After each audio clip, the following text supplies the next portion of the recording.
जब हम प्रार्थना नहीं करते तभी हम परीक्षा में पढ़ते हैं। आज बहुत सारे लोग परीक्षा में पढ़ते हैं, बहुत सारे जवान जो मुझे इस समय सुन रहे हैं, क्यों आप परीक्षा में गिर रहे हैं? क्योंकि आप प्रार्थना नहीं कर रहे। क्योंकि प्रार्थना नहीं करने के कारण ही यीशु मसीह के चेले भी परीक्षा में पड़े।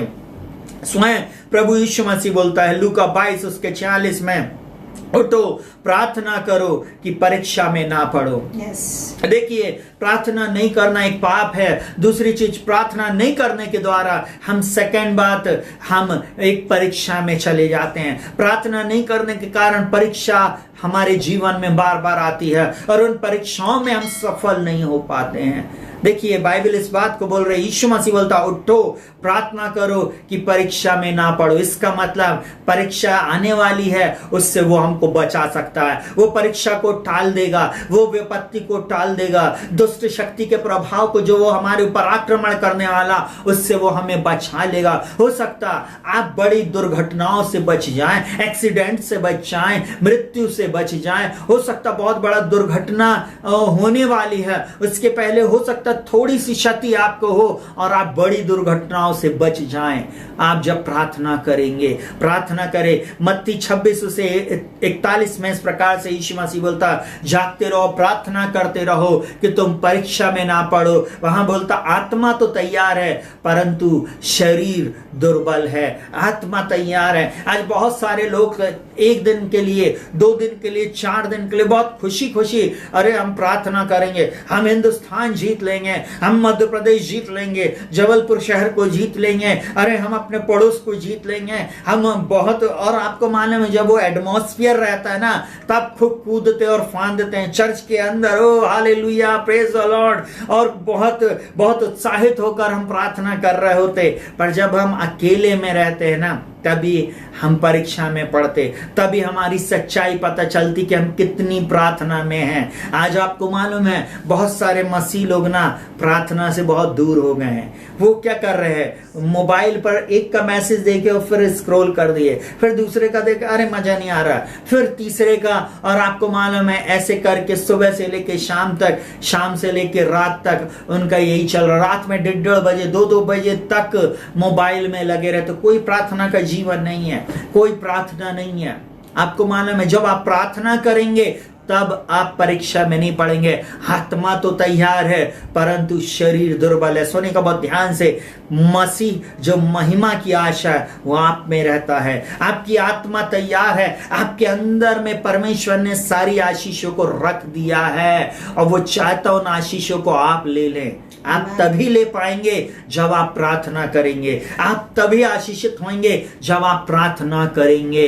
और जब आप प्रार्थना करते हैं, आप जब प्रभावशाली प्रार्थना करते हैं, आप हर परीक्षा के ऊपर जयवंत होते जाते हैं। यीशु मसीह हर परीक्षा के ऊपर जयवंत हुआ। जल्दी से मैं एक बात को बताऊंगा, यीशु मसीह की जब परीक्षा हुई, अगर मैं आपको बोलूं, आप अपनी बाइबल में खोल सकते हैं लूका 4 अध्याय और मत्ती 4 अध्याय। जब 4 अध्याय को दोनों के आप पढ़ेंगे तो वहां पे लिखा हुआ है, और परखने वाले ने, और मतलब परीक्षा लेने के लिए परमेश्वर के आत्मा ने प्रभु यीशु मसीह को जंगल में लेकर गया। सुनिएगा बहुत ध्यान से, परमेश्वर पिता पवित्र आत्मा यीशु मसीह को जंगल में लेके जाता है और वहां पर शैतान उसकी परीक्षा करता है। आप लोग अपनी बाइबल खोल लीजिएगा और पढ़ लीजिएगा, और वहां पर इस प्रकार से लिखा हुआ है, और यीशु मसीह की परखने वाले ने परीक्षा किया, शैतान ने उसकी परीक्षा किया। और वहां पर क्या लिखा हुआ, सबसे पहली बात शैतान ने उससे बोला, यदि तू परमेश्वर का पुत्र है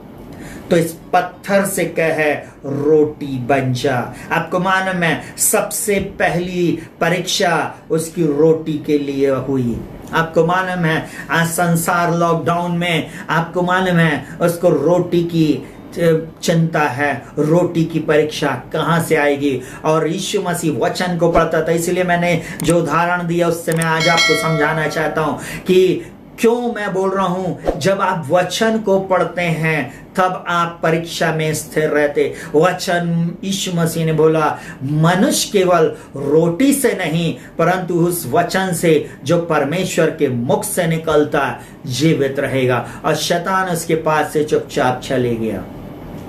क्योंकि उसके मुंह से निकलने वाले शब्द में सामर्थ्य थी, उसके शब्द में परमेश्वर के वचन के कारण सामर्थ्य थी। आज बहुत सारे लोगों के अंदर में कॉन्फिडेंस नहीं है, बहुत सारे लोगों के अंदर में वो विश्वास की आत्मा नहीं है, इसलिए तो वो बोल नहीं सकते जल्दी से। उसमें दूसरी परीक्षा होती है, वो ले जाता है, बोलता है ये, बोले यदि तू परमेश्वर का पुत्र है तो तू मुझको प्रणाम कर, हमें ये सारा जगत का वैभव मैं तुझे दे दूंगा।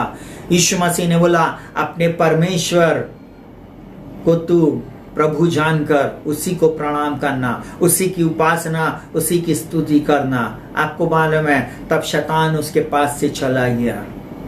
फिर तीसरी परीक्षा फिर करने आया शैतान, और फिर यीशु मसीह ने वचन से बोलता है तो अपने परमेश्वर, बोलता है तो इस पहाड़ी से, इस ऊंचे से अपने आप को गिरा दे, कंगूरे से गिरा दे।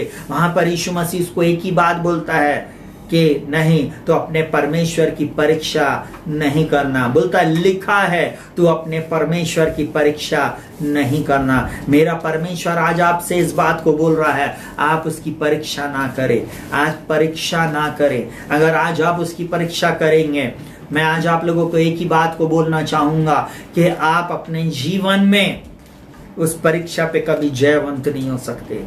आप परीक्षा में ना फंसे, इसलिए निरंतर प्रार्थना करें। बाइबल बोलती है उठो जागते रहो, लूका में बोलता उठो और मत्ती में बोलता जागते रहो। मैं ऐसा बोलूं, मत्ती पहले लिखा हुआ है, लूका बाद में, तो ऐसा बोलूं जागते रहो, उठकर प्रार्थना करते रहो। उठो और जागृत होकर प्रार्थना करते रहो, दोनों चीजें एक साइकिल में चलाते रहिए। आपके जीवन में उठ जाएं, प्रार्थना करें, सुबह शाम दोपहर जब मौका मिले तब प्रार्थना करें। मैं ऐसा बोलूं, आपको मैं रूढ़िवादी बनाना नहीं चाहता, ऑर्थोडॉक्स बनाना नहीं चाहता, परंतु मैं चाहता हूं कि आप प्रार्थना का जीवन आपके अंदर में और डेवलप करें। आप खुद देखें कि आप कहां पर कमजोर हैं, कहां पर आपके जीवन में कमी घटी है, आप उसको सुधारें।